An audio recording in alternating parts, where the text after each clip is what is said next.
Ah, New Year's Eve. The time to celebrate fresh starts, make resolutions, and toast to brighter days ahead. But behind the sparkling champagne and countdowns lies a much darker side. Tonight, I'll take you on a journey through 3 unsettling tales where the hopes of a new year turned into nightmares. These people thought they were ringing in a new beginning, but they had no idea they were stepping into the realm of Mr. Scary Guy. Prepare yourself for a journey beyond the ordinary, into the shadows of your deepest fears. Welcome to the world of Mr. Scary Guy.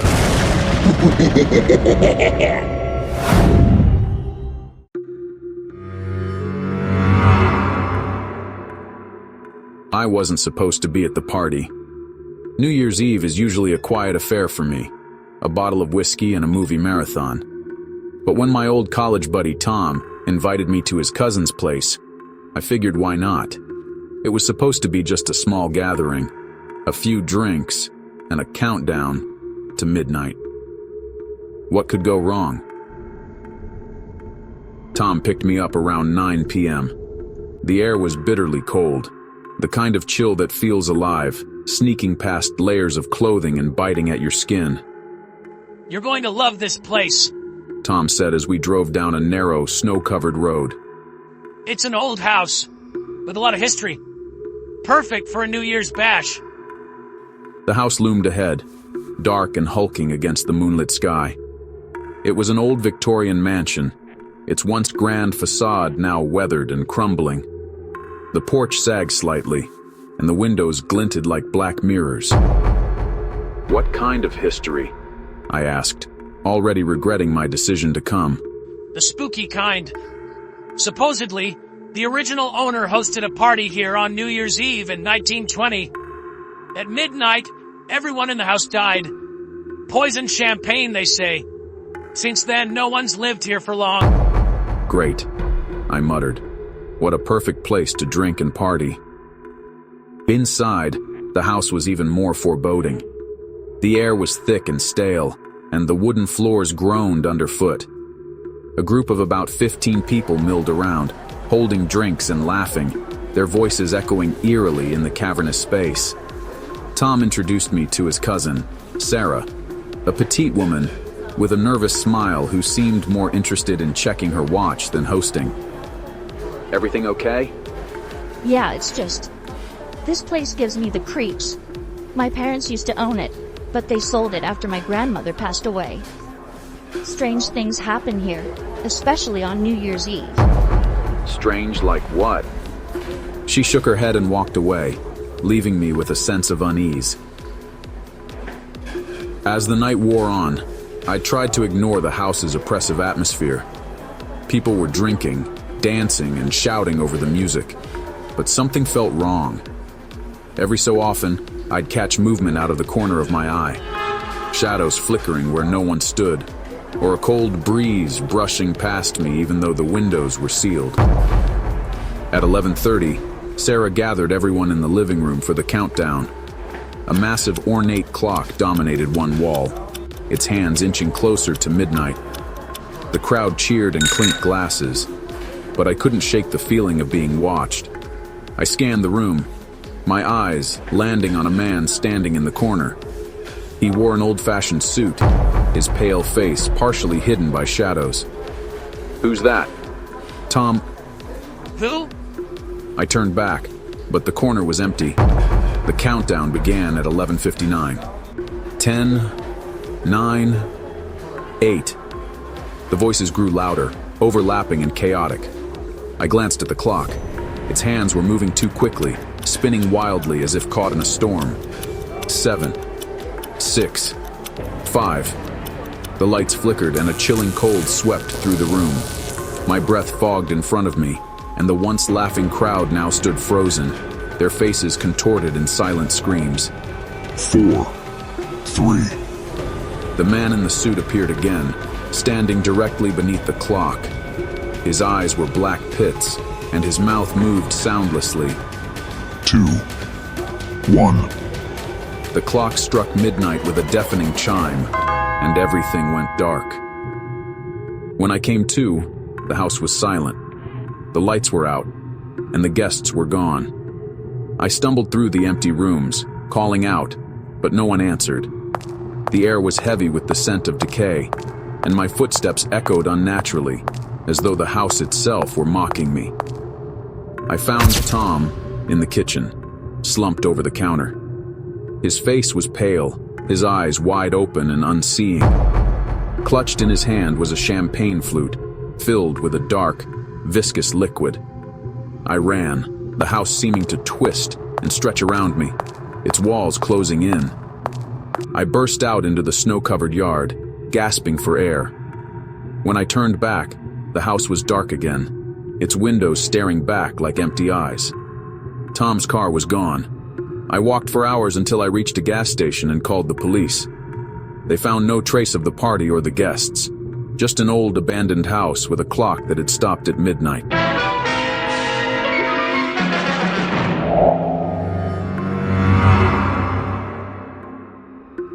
I never believed in curses until that night. My name is Dan, and I work as a night security guard at a high-rise office building downtown. On New Year's Eve, the building is usually quiet. Everyone's out celebrating. But this year, something sinister lurked in the silence. My shift started at 10 p.m. The streets outside were alive with people heading to parties and fireworks shows. Inside the building, though, it was eerily still. The fluorescent lights cast long shadows, and the hum of the HVAC system was the only sound accompanying me as I made my rounds. At 11 p.m., I sat at my desk in the security office, sipping lukewarm coffee and watching the surveillance monitors. The cameras showed the same thing they always did: empty hallways, vacant offices, and the dimly lit lobby. But then, something caught my eye. On the feed for the 13th floor, a floor that was supposed to be empty, I saw movement. A figure stood at the far end of the hallway, barely visible in the flickering light. I squinted at the screen, thinking it was a trick of the camera, but the figure started walking toward the lens. My gut clenched. No one was supposed to be up there. I grabbed my flashlight and radio and headed for the elevator, telling myself it was probably just a homeless person who had somehow slipped inside.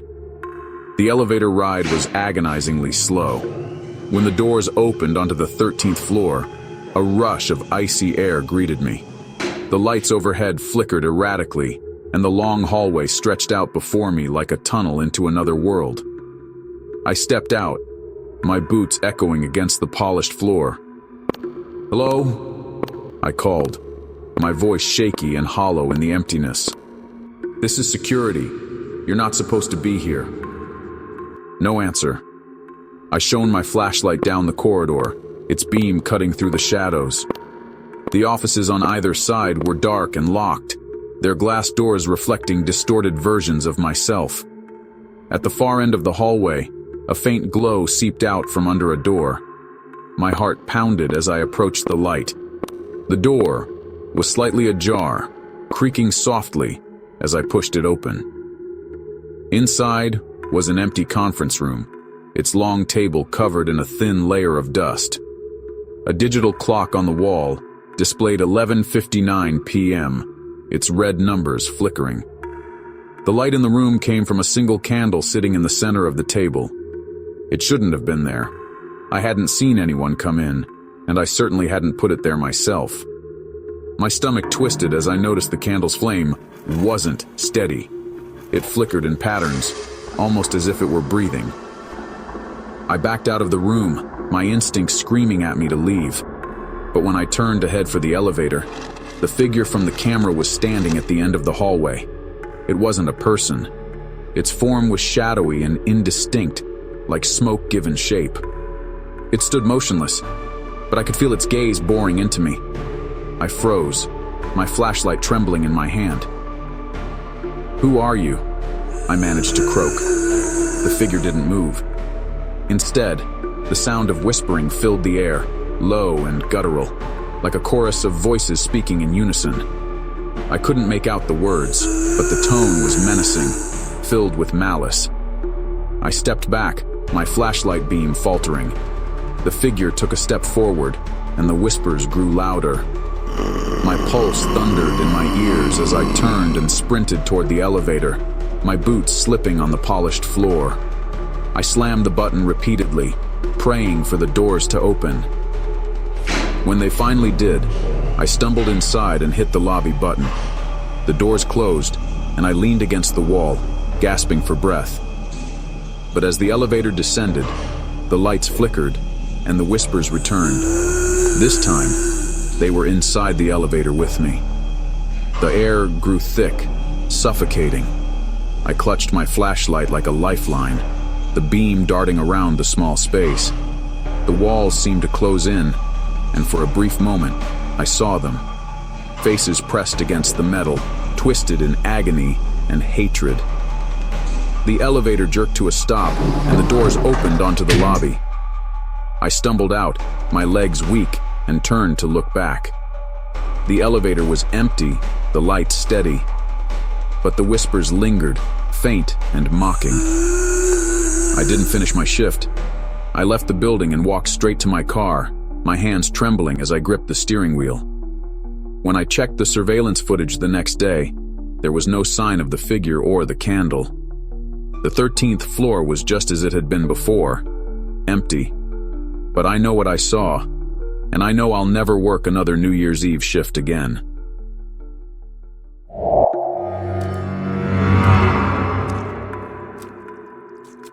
I had always been the kind of person who loved New Year's Eve.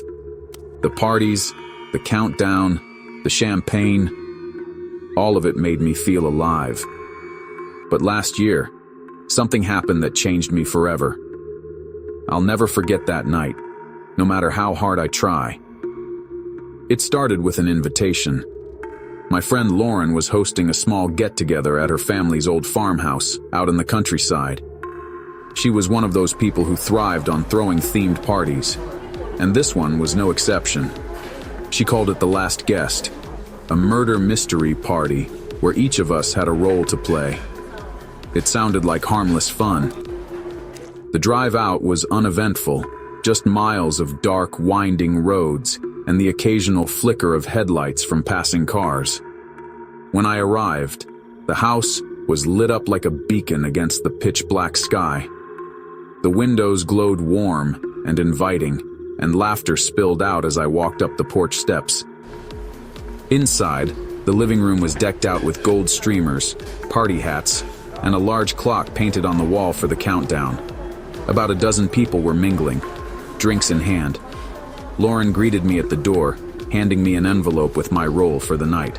Everyone's got their part. You'll find out who the killer is before midnight. I opened the envelope. My role: The Last Guest. No details, just the name.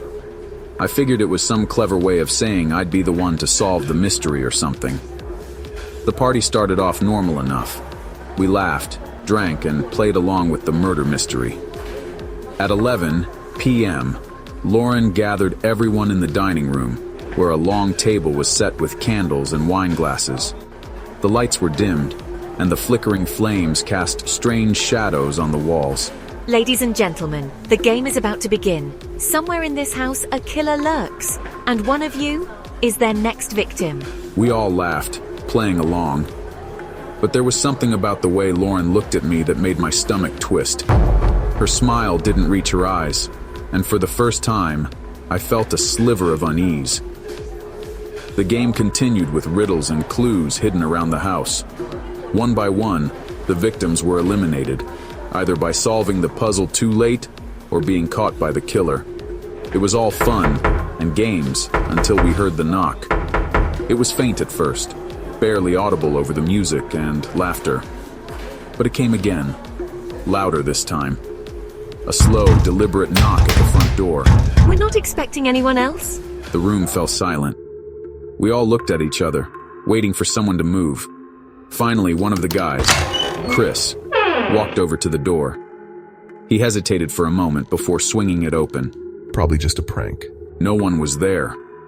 The porch was empty, the yard swallowed in darkness. Chris stepped outside, his breath visible in the cold air. He shut the door and locked it. But the mood had shifted. The game continued, but the laughter felt forced, and every creak of the old house made me jump. At 11:45, Lauren announced the final round. Only 2 guests left. Let's see who survives. We followed the last clue to the basement, the air growing colder with each step. The narrow staircase creaked under our weight, and the dim light from a single bulb barely illuminated the cluttered space. Mark and I searched through boxes and furniture, looking for the final puzzle piece. That's when I heard it. The knock again, but this time, it was coming from the basement door behind us. My blood turned to ice. Did you hear that? Yeah. The knocking grew louder, more insistent.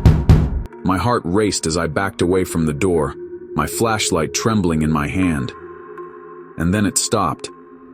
For a moment, everything was silent.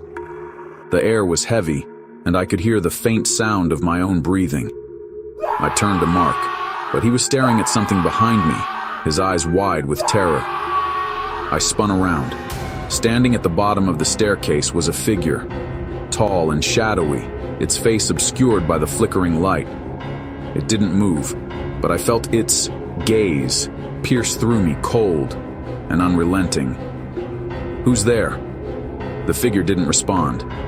It stepped forward, its movements slow and deliberate. I stumbled back, tripping over a box and falling to the ground.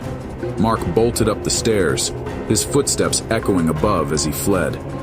The figure stopped and turned its head, as if deciding whether to follow. Then it looked back at me, and I swear I heard it whisper. The last guest. The bulb above me flickered and went out, plunging the basement into darkness. I scrambled to my feet, my hands fumbling for the staircase. I didn't look back as I ran, my breath coming in ragged gasps. When I burst into the living room, the party was gone. The candles were out, the clock on the wall was stopped at midnight, and the house was silent. I ran to the front door, throwing it open and sprinting into the night. When the police arrived, they found no trace of the party or the guests, just an old abandoned farmhouse filled with dust and cobwebs.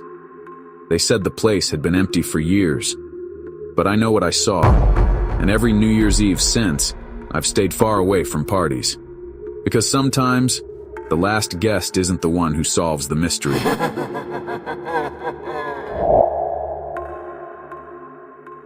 And there you have it. 3 stories of New Year's Eve gone horribly wrong. As you prepare for your own celebrations, remember, midnight isn't just the start of a new year. For some, it's a time when the veil thins and the darkness creeps closer. So, when the clock strikes 12, be careful who you toast with, or who you let inside. This is Mr. Scary Guy saying, good night. Sleep tight, if you dare.